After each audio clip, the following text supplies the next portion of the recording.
O texto da reforma trabalhista que muda a relação entre patrões e empregados foi aprovado no Senado. Para que o projeto seja transformado em lei, só falta agora a assinatura do presidente Michel Temer.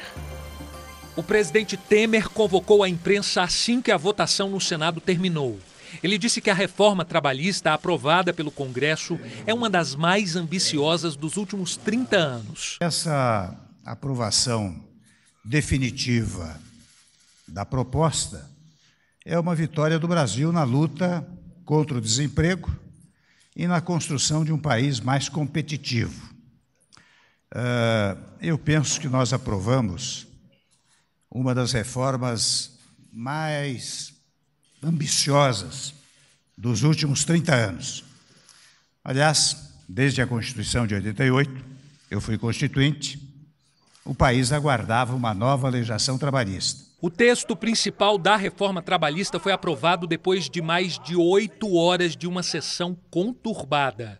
Foram 50 votos a favor, 26 contra e 1 abstenção. A demonstração que fica é de que o presidente da República mantém, se não íntegra, a sua base aliada no Congresso, pelo menos uma maioria com ela ele dispõe. A demora foi em razão de um protesto. Senadoras de oposição ocuparam a mesa diretora e se sentaram na cadeira do presidente do Senado. Eunice Oliveira mandou cortar o microfone, desligar o ar-condicionado e apagar as luzes do plenário. Está encerrada a sessão e não tem som enquanto não sentar a presença da mesa. O grupo queria a votação de um destaque para alterar o texto que, segundo as senadoras, retiraria direitos de mulheres grávidas e em fase de amamentação.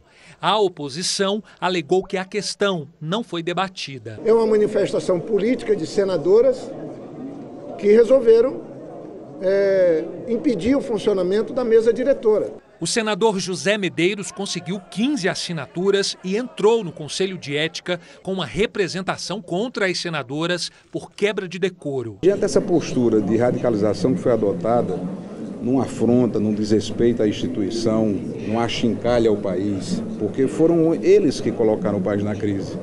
Os 14 milhões de desempregados foram criados durante o governo do PT. Nós temos direito de resistir e utilizamos a forma que nós achamos melhor. Não podemos concordar com esse retrocesso. O presidente do Senado voltou à mesa, apelou por um acordo e discutiu com oposicionistas. No início da noite, as senadoras deixaram a mesa do Senado e foi fechado um acordo para começar a votação. A proposta aprovada aqui no plenário segue agora para a sanção do presidente Temer.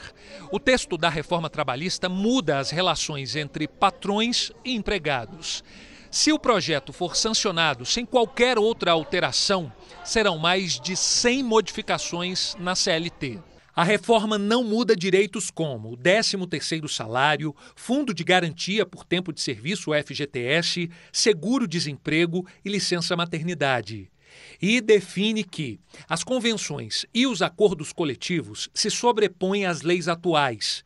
As férias poderão ser divididas em até 3 períodos. O imposto sindical, a contribuição obrigatória, equivalente a um dia de trabalho, passa a ser opcional. A reforma também define as regras para o chamado home office, o trabalho em casa. O tempo de intervalo para jornadas maiores do que 6 horas pode ser negociado. Fica proibida a contratação de ex-funcionários no regime de terceirização. A jornada de trabalho poderá ser negociada. As principais mudanças devem se refletir na economia do país. Hoje são mais de 100 milhões de processos trabalhistas em andamento no Brasil, que rendem às empresas gastos de cerca de 20 bilhões de reais por ano. A expectativa é de que esse dinheiro, a partir de agora, possa ser usado para gerar emprego. Deve melhorar a relação de trabalho, a relação entre o patrão, entre o chefe e os seus empregados. E isso, mais na frente, vai redundar no melhor ambiente e no crescimento da produtividade. E aí, o emprego vai ter melhores condições de crescer.